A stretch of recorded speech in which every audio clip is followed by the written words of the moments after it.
I've spent more years than I care to count looking into the eyes of people who think they can play me. I spent my life in Chicago, walking beats where the truth was a luxury most people couldn't afford, or maybe they just didn't want to pay the price for it.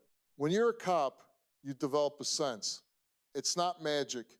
It's not something you learn in a textbook or at the academy. It's a gut feeling that starts at the base of your spine and moves up until it's screaming in your ear. I've had men look me dead in the face with the handcuffs already clicking shut and tell me they didn't do it while the evidence was literally dripping off their hands. I don't have room for that anymore. My patience for the "it wasn't me" or the "you don't understand the whole story" routine is gone. It's been gone for a long time. People come onto my stage and they think they can spin a web. They think because there are cameras and lights and an audience that it's all just a show. But they forget who I am. They forget where I come from. I'm not a talk show host who wants to hold your hand and talk about your feelings until we all feel better. I'm a man who believes in right and wrong. I believe there's a line in the sand, and once you cross it, you don't get to pretend you're still on the side of the angels. I've seen the damage that lies do. I've seen families torn apart, children left in the wake of someone's ego, and victims who are so terrified they can't even find their own voice. That's why I do what I do. When I stand on that stage, I'm not just there to talk. I'm there to be the wall that the liars run into. If you come into my house and you lie to me, you're not just disrespecting me, you're disrespecting every person who has ever been hurt by someone like you. I don't take that lightly. I've been lied to by professionals, career criminals who make a living out of deception, and I've been lied to by ordinary people who think they're smarter than everyone else in the room. It's all the same to me. The sweat on the upper lip, the way they can't hold eye contact when the real questions start, the way they try to flip the script and make themselves the victim. I've seen every trick in the book, and tonight I was looking at a man who thought he could use love as a weapon and a shield at the same time. His name was Ryan.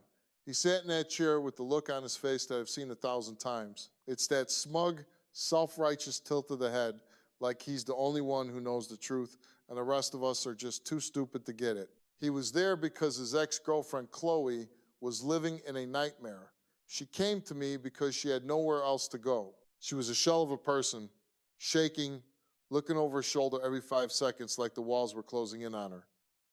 She told me about the phone calls 50, 60, 100 times a day. She told me about how she'd look out her window at 3 in the morning and see his car idling at the end of the street. She told me about the GPS tracker she found under her bumper and the way he always seemed to know exactly who she was talking to and where she was going.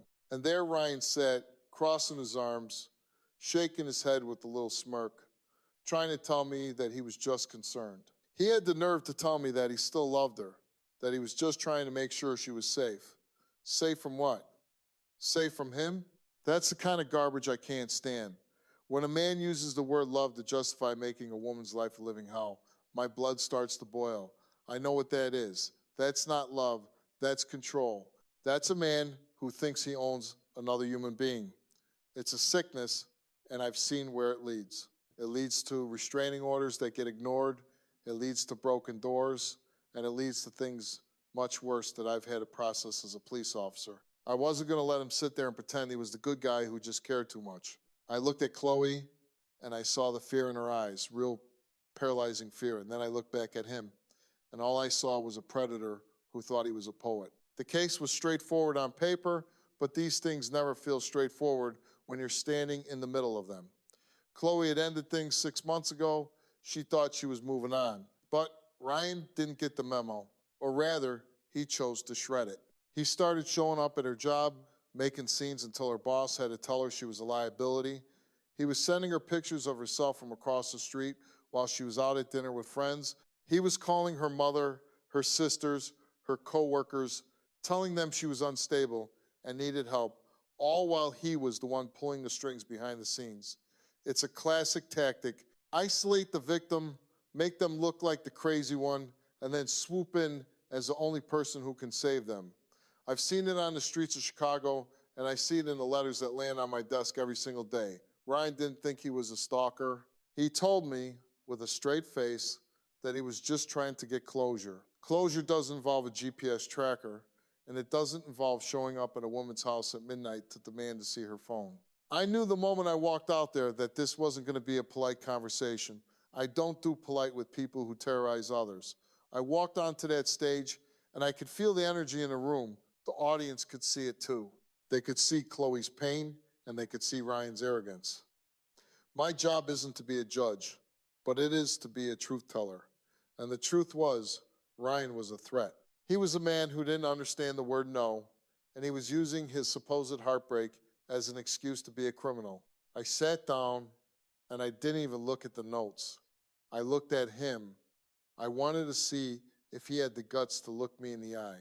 He did for a second, but then he looked away, trying to play it cool, adjusting his shirt like he was getting ready for a job interview. I started by asking him a simple question. I asked him why he was here. He started into this long, rambling story about how much they'd been through, how they were supposed to get married, how she just changed overnight. He was laying it on thick, trying to get the audience to feel sorry for him. He talked about his own pain, his own sleepless nights. I let him talk for a minute, just enough to let him dig the hole. Then I stopped him. I asked him about the GPS tracker. His face went blank for a split second. That's the tell. That's the moment the lie hits the wall. Then the excuses started. It wasn't like that, he said. I just wanted to make sure she wasn't getting into trouble. The arrogance of it, the sheer, unadulterated gall to think he has the right to monitor her movements because he's worried. I felt that familiar heat in my chest. I've stood over enough victims of domestic violence to know that worry is the first lie a stalker tells themselves. I leaned in close because I wanted him to understand that I wasn't buying a single word of it. I told him I'd spent 20 years on a force dealing with guys like him, guys who think they can outsmart the system and outsmart the woman they're hurting. I told him he wasn't special, he wasn't a star-crossed lover, he was a harasser. He was a man who was breaking the law and breaking a woman's spirit, and I wasn't going to sit there and let him make himself out to be the victim. Chloe was sitting just a few feet away, her hands shaking so hard she had to tuck them under her legs. I could see her looking at him, waiting for him to finally, for once, tell the truth. But I knew better. Men like Ryan don't tell the truth until they're forced to, and even then, they try to find a way to make the truth look like a lie.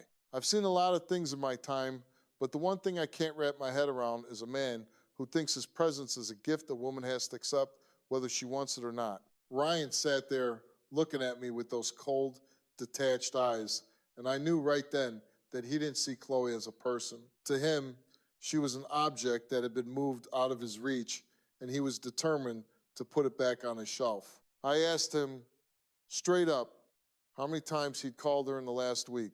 He tried to play it down. He said, I don't know, maybe a few times, but I had the records. I had the stacks of paper that Chloe's lawyer had put together.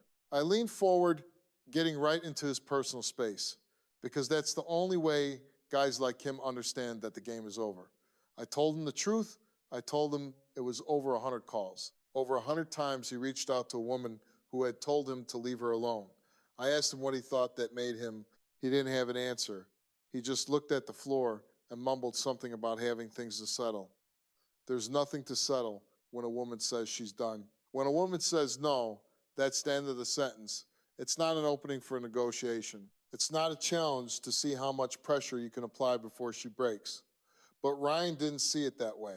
In his head, he was the hero of a tragic romance, and Chloe was just a girl who didn't know what was good for her. It made me sick. I've dealt with guys like him in holding cells, guys who cry about how much they love their wives while the women are in the ER getting stitches. The pattern is always the same. It starts with, where are you? And it ends with, if I can't have you, nobody can. I looked over at Chloe. She was small in that chair, trying to disappear into her own clothes. Every time Ryan spoke, she flinched. That flinch tells me more than a polygraph ever could. That's the flinch of someone who has been emotionally and mentally battered until they don't know which way is up. I asked her to tell me about the night at the grocery store. Her voice was so low, I had to lean in to hear her. She talked about how she was just trying to buy milk, and she turned the corner, and there he was, standing in the aisle, staring at her. He didn't say anything, he just watched her. He followed her to the checkout, followed her to her car, and then followed her halfway home before turning off. Ryan tried to interrupt. He said he was just shopping. I didn't let him finish. I told him to shut his mouth. You don't just happen to be at the same grocery store 3 towns away from where you live at the exact same time as your ex-girlfriend. That's not a coincidence. That's hunting. That's what a predator does. They track, they wait, and they make sure the prey knows they're being watched. It's about the power. It's about making her feel like there is no safe place in the world where he can't find her. I told him that to his face. I told him he was a coward who got off on the fact that he could make a woman shake just by standing in a grocery store aisle. He didn't like that. His face got red, his jaw tightened, and for a second, I saw the real Ryan. I saw the anger that Chloe had been living with. I saw the flash of, how dare you talk to me like that? Good. I wanted him angry. I wanted him to show everyone exactly who he was when he didn't have a script to hide behind. The thing about these guys is they always think they can explain it away. They think if they just find the right words, I'll nod and say, oh, I get it now. You're just a guy with a broken heart. Not on my watch. I don't care about his heart. I care about her safety. I care about the fact that she has to change her locks, change her number, and change her life because he can't handle being told no. I asked him about the messages he sent to her mother, horrible things, calling her names, telling her mother that Chloe was out drinking and sleeping around, trying to turn her own family against her. That's the lowest of the low. You don't just target the woman, you target her support system. You try to burn down everything around her so that she has nowhere to run except back to you. I've seen it 1,000 times. It's a textbook move for a narcissist. I leaned in and I asked him, do you think you're a man? Do you think a man does this? He tried to act tough. He said he was doing what he had to do. I told him a real man protects women. A real man respects a woman's boundaries. A real man has the dignity to walk away when he's not wanted. I told him he was a child in a man's body, throwing a tantrum because he lost his favorite toy. That hit home. I could see the pride stinging. He started raising his voice, talking over me, trying to regain control of the room. But this isn't his room. This is my house. And in my house, the bully doesn't get the last word. I turned my back on him for a second to talk to the audience, to talk to the people at home who might be living through the same thing. I wanted them to see the signs, the concern that feels like a prison, the love that feels like a threat. I told them that if someone is tracking your car, showing up at your job, and calling you 100 times a day, that isn't a relationship, that's a crime. And you don't need a therapist for that. You need a restraining order and a police officer. I could feel Ryan's eyes burning into the back of my head. He was seething. He hated that I was stripping away his excuses and showing the world the ugly truth underneath. He wanted to be the victim. He wanted to talk about how she led him on or how she owed him an explanation. I turned back to him and I told him she doesn't owe him a damn thing. Not a phone call, not an explanation, and certainly not her time. The relationship ended the moment she said it did. Everything after that, every text, every drive-by, every accidental run-in was an assault on her peace. I asked him if he understood that. He just sat there, stone-faced, refusing to give an inch. That's when I knew we had to go to the next level, because a guy like Ryan doesn't stop until he's forced to see the evidence of his own depravity. He thinks he can hide in the shadows of he said, she said, but I had more than just stories. I had the physical proof of what he'd been doing, and I was about to lay it all out for everyone to see. I wanted him to feel the walls closing in on him the way they'd been closing in on Chloe for months. I wanted him to feel that knot in his stomach, that realization that there was no way out and no more lies left to tell. I had the folder in my hand. It's just a piece of paper, a few sheets of typed results, and some graphs. But to someone like Ryan, it was a death warrant for his lies. I've seen that folder make grown men cry, and I've seen it make them turn into cornered animals. Before I opened it, I wanted to give him one last chance. I wanted to see if there was a shred of decency left in him, a tiny spark of a man who could take responsibility for his actions. I looked at him and I said, Ryan, this is it. This is the moment where you decide who you're going to be. If you've lied to me, if you've been tracking this woman and terrorizing her, tell me now. Because once I open this, there's no going back. There's no more maybe and no more you don't understand. The truth is in here. He didn't even blink. He looked me right in the eye and said, I have nothing to hide, Steve. I told you the truth. That's the thing about people like him. They lie so much, they start to believe their own garbage. They build a house out of lies, and then they're shocked when the wind blows it down. I've seen it 1,000 times. It's a sickness of the ego. I opened the folder. I didn't look at the audience. I didn't look at the cameras. I looked at the results. We asked him 3 very specific questions. We didn't ask him if he loved her. We didn't ask him if he was sad. We asked him about his actions. Question number 1, did you, at any time since the breakup, place a GPS tracking device on Chloe's vehicle? He told me earlier that the idea was ridiculous and that he wouldn't even know how to do that. The polygraph determined that was a lie. He failed. I could feel the air leave the room. Chloe let out a small, choked sob. It wasn't a sob of sadness. It was a sob of relief. It was the sound of a woman finally being believed after months of people telling her she was being paranoid. I looked at Ryan. He didn't move. He just stared at me, his face starting to twitch. I didn't say a word. I just moved to the next one. Question number 2. Have you followed Chloe to her place of work or her home on more than 20 separate occasions in the last 3 months? He'd sworn on his mother's life that he only saw her by accident. The polygraph determined that was a lie. He failed that too. The third question was the one that really got to me. We asked him if he had ever threatened to harm himself or Chloe if she didn't take him back. He played the concerned protector all day, but the results showed he was a liar there too.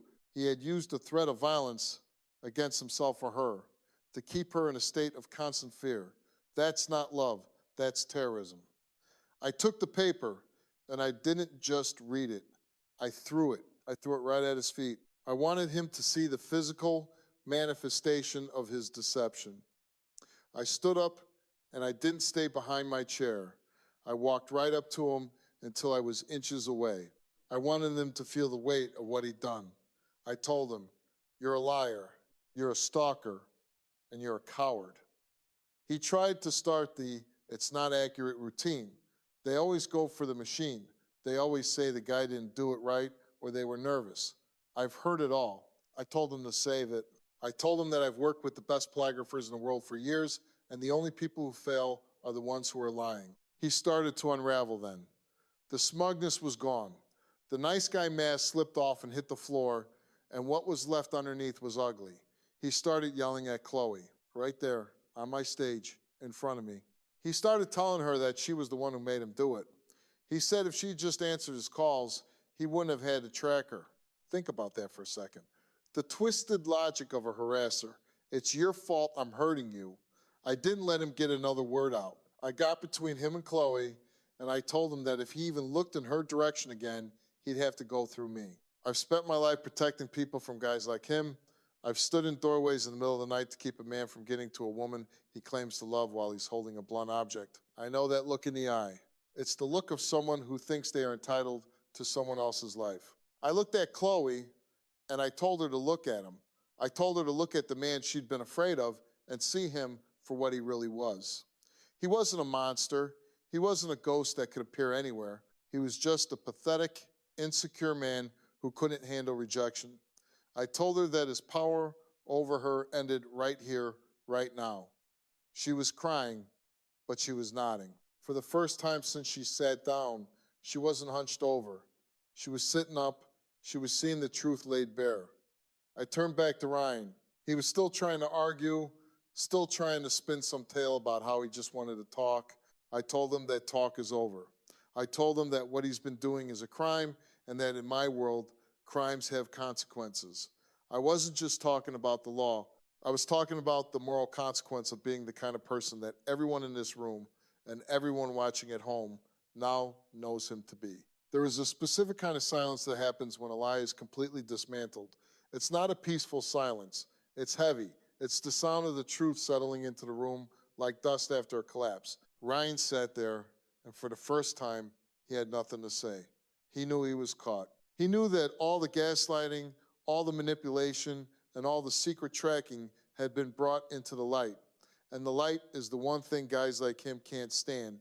They thrive in the gray areas. They thrive in the maybe she's just crazy or that he's just a little obsessive because he cares. But when the polygraph says lie and when the records say 100 calls, there is no more gray area. It's black and white it's right and wrong, and he was firmly on the side of wrong. I felt the sense of disgust that's hard to put into words. Every time I think I've seen the bottom of how people can treat each other, someone like Ryan shows up to prove there's a basement. He didn't just want Chloe back, he wanted to break her so that she'd never believe she could survive without him. That is the ultimate form of cruelty. To try and steal someone's sense of reality, to make them doubt their own eyes and ears, just so you can keep them under your thumb. It's a level of selfishness that makes me want to throw him out of the building myself. But I had to stay professional. I had to finish this the right way for Chloe's sake. She needed to hear the words. She needed to hear the judgment. You sit there and you look at her and you still think you're the one who's been wronged. That's the most pathetic part of this whole thing, Ryan. Even now, with the results of that test screaming the truth at everyone in this room, you're looking for a way to make yourself the victim. I've seen some low things in my life. I've seen people do things to each other that would make most people lose sleep for a year. But there is a special place in my book for a man who uses the word love as a mask for his own cowardice. Because that's what this is. It isn't passion, it isn't heartbreak, it's pure, unadulterated cowardice. You're afraid of a world where you don't get what you want. You're afraid of a woman who has the strength to say she's better off without you. And instead of looking in the mirror and figuring out how to be a better man, you decided to become a shadow. You decided to become the monster under her bed, the ghost in her rearview mirror, and the voice on the other end of the phone that never stops. In my world, the world I spent 20 years in, before I ever sat in this chair, we have a name for people who do what you do. We call them predators. You hunted her. You tracked her like she was a piece of property, something you owned and were just waiting to reclaim. You don't get to sit here and tell me about your feelings. Your feelings stop mattering the second you put a tracker on her car. Your feelings stop mattering the second you showed up at her job and tried to get her fired. When you try to destroy a woman's life just because she won't give you hers, you lose the right to be heard. You lose the right to respect. I don't care how much you cry. I don't care how many good memories you think you have. None of that matters when the present is a nightmare you created. Look at her, Ryan. Look at Chloe. Look at the way she's shaking.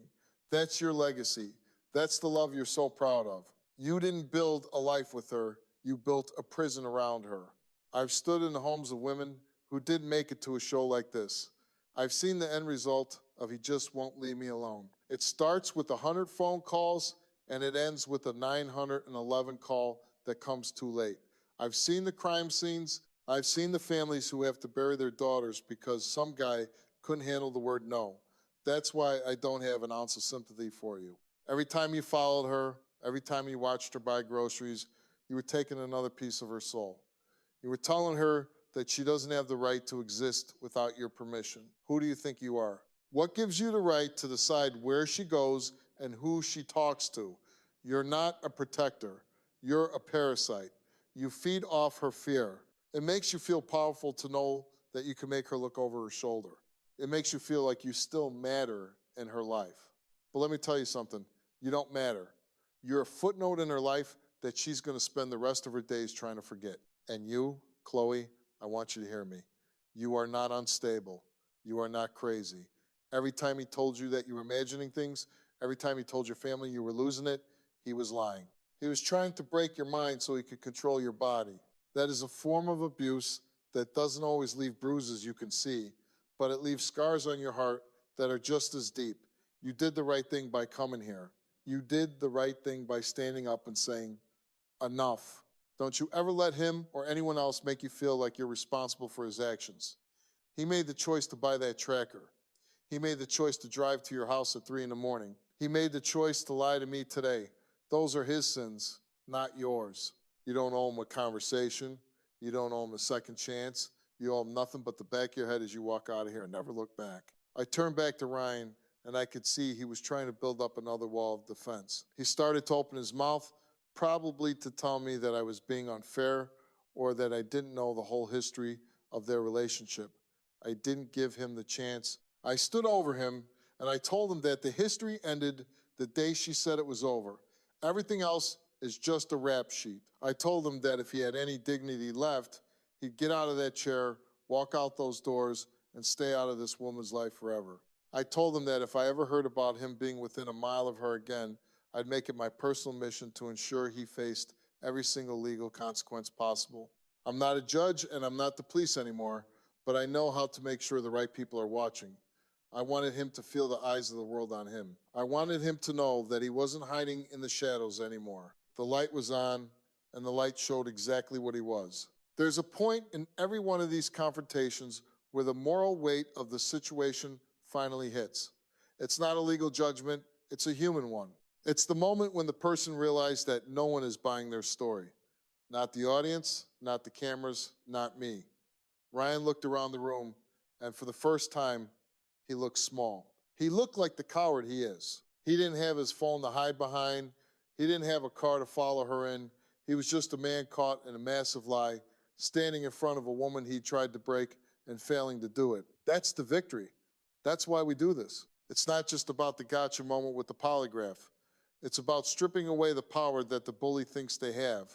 It's about showing the victim that the bully is actually the weakest person in the room. I could see the shift in Chloe. The terror was still there, but there was something else now. A flicker of anger, a flicker of strength. That's what's going to save her.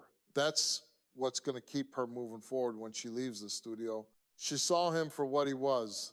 And once you see the truth, you can't go back to the lie. The studio was quiet as Ryan finally stood up. He didn't walk off with his head held high. He walked off like a man who had been stripped of his armor, mumbling under his breath, still trying to convince the floorboards that he was the one who had been wronged. I didn't watch him go. I've seen enough of his kind walking away into the darkness they created.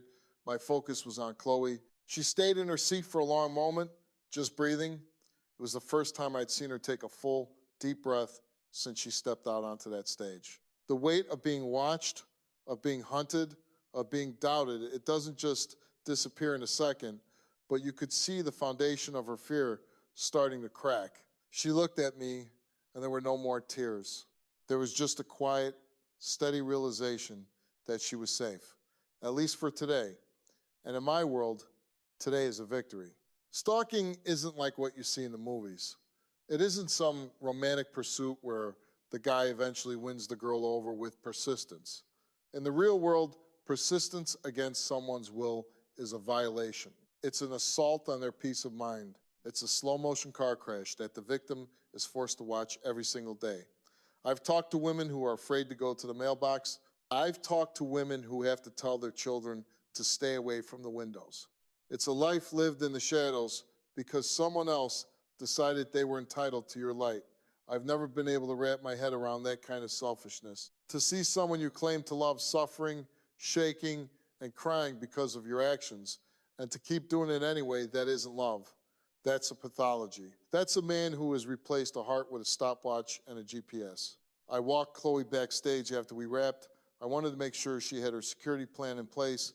I wanted to make sure she knew that our team would be following up with her, that we weren't just going to leave her to face the aftermath alone. Because the truth is, the Ryans of the world don't always stop just because they were caught on television. Sometimes the shame makes them worse. I told her to keep that restraining order close, to keep her phone charged, and to never, ever doubt her instincts again. If she feels like she's being watched, she is. If she feels like something is wrong, it is. Her gut is her best weapon. And for too long, Ryan had convinced her to ignore it.